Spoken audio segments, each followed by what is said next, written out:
आज ही Doubtnut app download करें। Doubtnut पर होगा अब आपके सभी मैथ्स, केमिस्ट्री, फिजिक्स और बायोलॉजी डाउट्स का सफाया। बस अपने क्वेश्चन की फोटो खींचो, उसे क्रॉप करो और तुरंत वीडियो सोल्यूशन पाओ। Download now. Students, question given है study the following information carefully and answer the given questions. 12 persons, that is PQRS TUVWXYZ, sitting around two hollow square shaped table. The small table is inscribed in another outer table. 8 people are sitting in the outer table. 4 of them are sitting at the corners of the table and facing outside the table, and the remaining 4 are sitting at the middle of the sides and facing inside the table.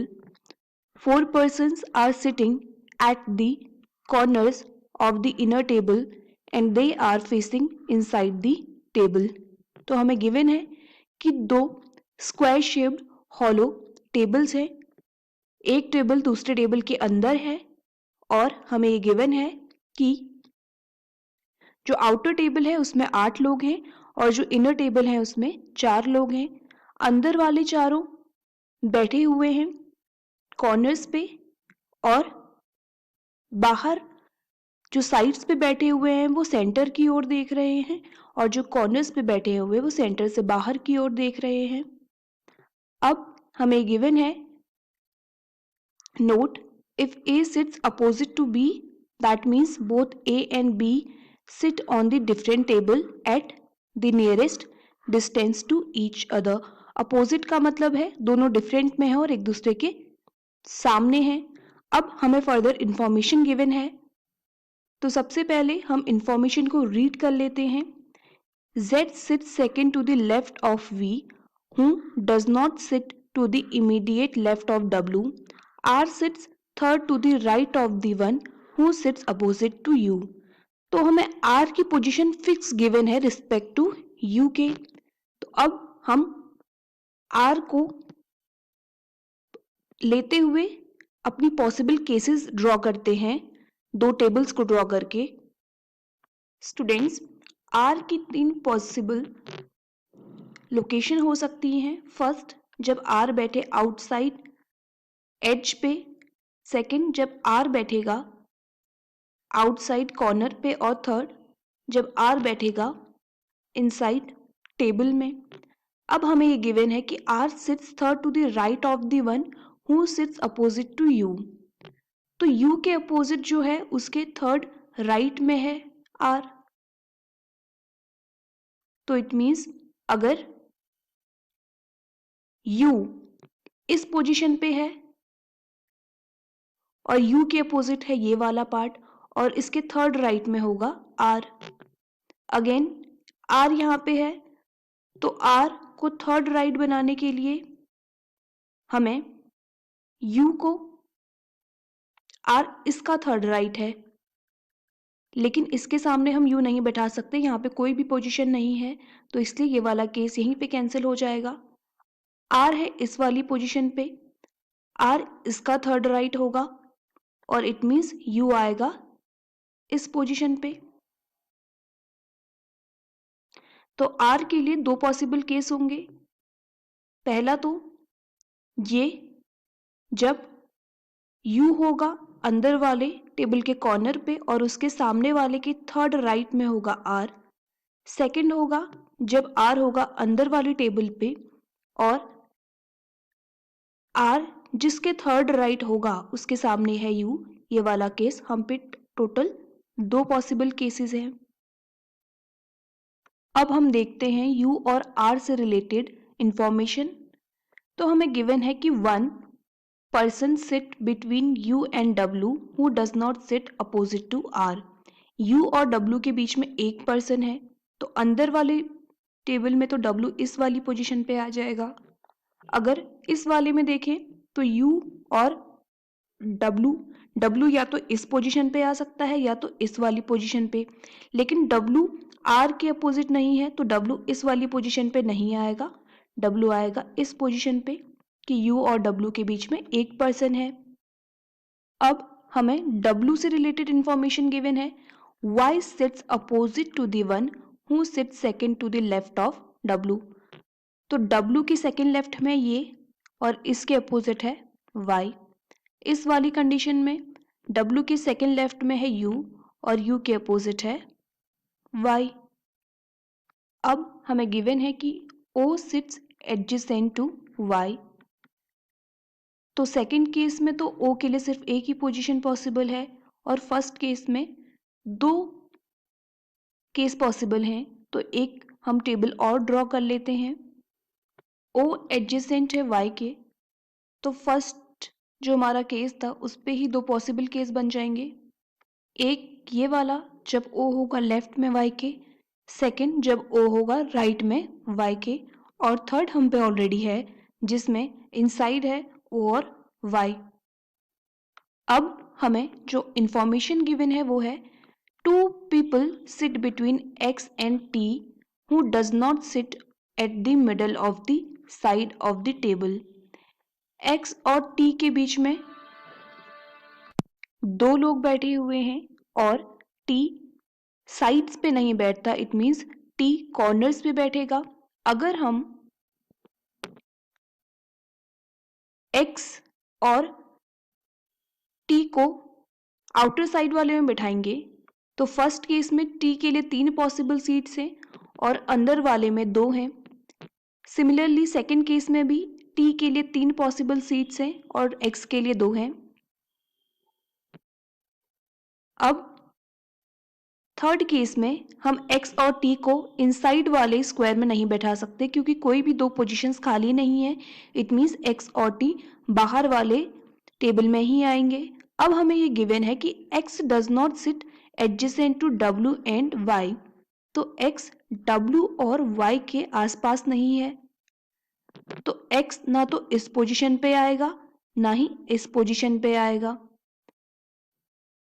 तो अब अगर हमें X और T को second case में बिठाना हो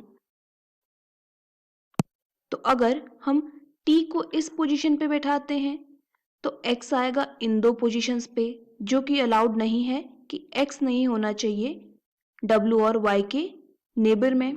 तो इट मीन्स T यहाँ पे नहीं आएगा, T सिर्फ कॉर्नर्स पे ही आ सकता है। तो अगर हम T को इस पोजीशन पे लाते हैं तो X आएगा इस वाली पोजीशन पे क्योंकि यहाँ पे ऑलरेडी U है। यहाँ पे भी अगेन X अलाउड नहीं है, इट मीन्स T इस पोजीशन पे भी नहीं आएगा। तो T के लिए सिर्फ एक पोजीशन बची और अगर T इस पोजीशन पे आता है तो X आएगा इस वाली पोजीशन पे क्योंकि X इस पोजीशन पे अलाउड नहीं है। इस केस में X अंदर नहीं आ सकता क्योंकि वहाँ पे ऑलरेडी W है। तो अगर X अंदर आएगा और X और T को बिठाने के लिए हमें उनके बीच में 2 सीट्स वैकेंट चाहिए, वो भी पॉसिबल नहीं है। इट मीन्स X और T आएंगे आउटसाइड वाली टेबल में। अब हमें X को Y के एडजेसेंट नहीं लेके आना है। इट मीन्स X या तो इस पोजीशन पे आएगा या तो इस पोजीशन पे और या तो इस पे या तो इस वाली पोजीशन पे। अब हमें देखना है कि T को हमें कहाँ पे बिठाना है। अगर T इस वाली पोजीशन पे आता है तो 2 सीट्स को छोड़ने के बाद हमारा आना चाहिए X। यहाँ पे नहीं आ सकता, ऑलरेडी R है और यहाँ पे भी ऑलरेडी है O, तो T इस वाली पोजीशन पे नहीं आएगा। सेकंड चेक करते हैं, अगर T इस पोजीशन पे आता है तो X के लिए सिर्फ एक ही पोजीशन बचती है, लेकिन X Y का नेबर नहीं हो सकता, तो इट मीन्स T इस वाली पोजीशन पे भी नहीं आएगा। इट मीन्स T आएगा इस कॉर्नर पे क्योंकि T सिर्फ कॉर्नर्स पे ही आ सकता है, T साइड पे नहीं बैठता है, ये हमें गिवन है। T अगर इस पोजीशन पे आएगा तो X यहाँ नहीं आ सकता, इट मीन्स X आएगा इस पोजीशन पे। अब हम लेते हैं फर्स्ट केस, X और T अंदर वाले टेबल में नहीं आ सकते क्योंकि X और T के बीच में कहीं पे भी 2 सीट वैकेंट नहीं है। इट मीन्स X और T बाहर वाले में आएंगे। अगर T इस पोजीशन पे आता है तो X को हमें यहाँ बिठाना पड़ेगा, जो कि पॉसिबल नहीं है क्योंकि X नेबर नहीं है Y का, तो इसका मतलब T इस पोजीशन पे नहीं आएगा। अब चेक करते हैं टी को इस वाली पोजीशन पे बैठाने के बाद एक्स आएगा इस वाली पोजीशन पे, अगेन जो कि अलाउड नहीं है क्योंकि एक्स नेबर नहीं है वाई का, तो इट मीन्स टी नहीं आएगा इस वाली पोजीशन पे।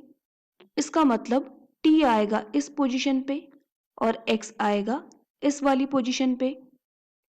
अब हमें गिवन है कि P and S sit to the immediate right of each other. It means P और S साथ में आएंगे और दोनों एक दूसरे के राइट में हैं। इट मीन्स हमें 2 सीट्स वैकेंट चाहिए साथ में। अगर हम फर्स्ट केस में देखें जो कि है ये वाला, तो इस पे कहीं पे भी 2 सीट साथ में वैकेंट नहीं है, तो हम P और S को साथ में नहीं बिठा पाएंगे, इसलिए ये हमारा केस यहीं पे कैंसिल हो जाएगा। अब चेक करते हैं इस वाली पे, P और S इन दोनों पोजीशंस पे आ सकते हैं और हमें गिवन है कि S does not sit at the corner of the table. S corner पे नहीं है, इसका मतलब S इस पोजीशन पे होगा, P होगा इस वाली पोजीशन पे। अब चेक करते हैं थर्ड केस में,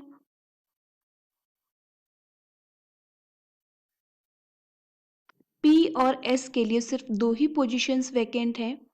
S कॉर्नर पे नहीं आएगा तो S आएगा इस वाली पोजीशन पे, P आएगा इस वाली पोजीशन पे।